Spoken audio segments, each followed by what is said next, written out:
सभी मंचासीन नेतागण, माताएं, बहनें, हमारे देवदूत कार्यकर्ता साथी और ग्रामवासियों का मैं हार्दिक अभिनंदन और स्वागत करता हूं।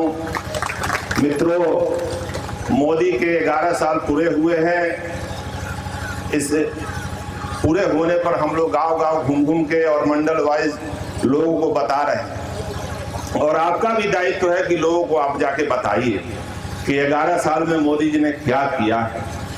मोदी का जो संकल्प था वह निरंतर सिद्धि की प्राप्ति कर रही है। मोदी का संकल्प था कि मैं 370 धारा हटा के कश्मीर को मुक्त करूंगा, तो उन्होंने 370 धारा को हटाया।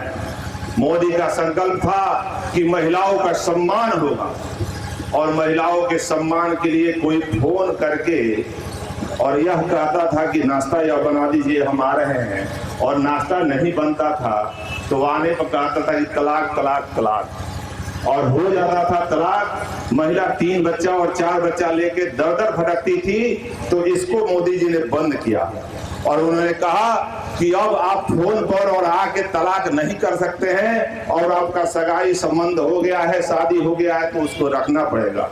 महिलाओं के सम्मान के लिए उन्होंने लगातार काम किया है। आज देश में 11 करोड़ महिलाएं जो स्वयं सहायता समूह के माध्यम से 90 लाख स्वयं सहायता समूह अपने देश में चलते हैं। इसमें जितने भी माता बहनें बैठी हैं कहीं ना कहीं स्वयं सहायता समूह से जुड़ी होंगी। आज जो 10 रुपए सैकड़ा ब्याजी चलाते थे, उनका ब्याजी का दुकान बंद हो गया।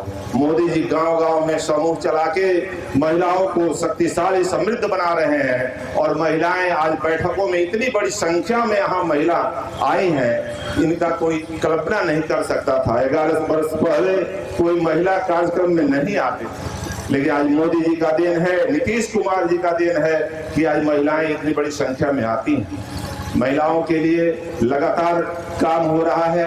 55 करोड़ खाते खोले गए हैं भारत। मित्रों, बैंक जाना एक सपना था। कोई बैंक का नाम रखता था तो लगता था कि बैंक कैसा होगा, यह सपना था। लोगों के अंदर एक अलग वातावरण बन जाता था कि काश मैं भी बैंक में जाता। आज जितनी भी महिलाएं बैठी हैं, मैं गर्व से कह सकता हूं कि सबका खाता बैंक में होगा और निरंतर ही लोग जाते हैं बैंक में इनको कुर्सी मिलता है, बैंक में इनको सम्मान मिलता है। पहले बैंक के नाम पर लोग अपने दरवाजे पर 10 बार बुलाते थे। किसी का बच्चा अगर बाहर पंजाब दिल्ली से पैसा भेजता था तो उस पैसा को निकालने के लिए जिसका खाता बैंक में रहता था 10 बार उसको दरवाजे पर दौड़ाता था कि विश्व की सबसे बड़ी पार्टी भाजपा और भाजपा के सबसे यशस्वी प्रधानमंत्री नरेंद्र भाई मोदी, जो आपके वोट पर प्रधानमंत्री बने हैं तीसरी बार, पूरा दुनिया उनका लोहा मान रहा है। सैन्य शक्ति में भी हमारी सेना, थल सेना हो, वायु सेना हो या जल सेना हो, यह पूरे देश और दुनिया में अपना परचम फहराए। अब भारत डरने वाला नहीं है, अब भारत डट के मुकाबला करने वाला है। अब भारत किसी से डरता नहीं है। भारत ईंट का जवाब पत्थर से देता है। वह गोली चलाएंगे तो मैं गोला चलाऊंगा, इस नीति से भारत चलता है। आज तक गरीबी हटाओ के नारा दे के लोग अमीर होते गए और गरीब होते गए, लेकिन मोदी जी ने कहा कि नहीं, गरीबी हटाना है तो ईमानदारी से हटाना है। आपको यह बात बताना होगा अपने बच्चों को कि बाबू भटकना नहीं है, फिर से भाजपा को लाना है और कृष्णनंदन पासवान को जिताना है। कृष्णनंदन पासवान जीतेंगे तो अब भाजपा की सरकार बनेगी। अब बिजली के लिए, ट्रांसफार्मर के लिए हमें किसी नेता का चक्कर नहीं लगाना पड़ता है। आज ट्रांसफार्मर जलेगा, कल बदला जाएगा। यह सरकार की देन है। नहीं तो 2-2 महीना, 4-4 महीना नेताजी अपने फंड से लिखते थे तब आपका ट्रांसफार्मर बदलता था, लेकिन आज ट्रांसफार्मर जला, 2 घंटे के अंदर जेई रिपोर्ट किए और तुरंत मोतिहारी से पिकअप से आया, लग गया, चार्जेबल है, तुरंत चालू बिजली। आपके यहाँ पंखा, पता भी नहीं चला कि 2 घंटा में मेरा ट्रांसफार्मर बदला गया। नहीं तो गाँव में महावीरी झंडा की तरह चंदा तसलाता था कि भाई दूसरा तू दा। अब वैसे तहसील के तब ट्रांसफार्मर के लिए जे साहब को चढ़ावन जाता था और जे साहब कहते थे कि तो बड़ा कम है, थोड़ा सा और व्यवस्था करिए, तो लोग कहता था कि आप मंगाइए, हम लोग फिर शाम को बैठेंगे या फिर तहसीलेंगे, और फिर तहसील के एसडीओ साहब का भी हिस्सा निकलेगा, और तब जाके ट्रांसफार्मर बदलाता था।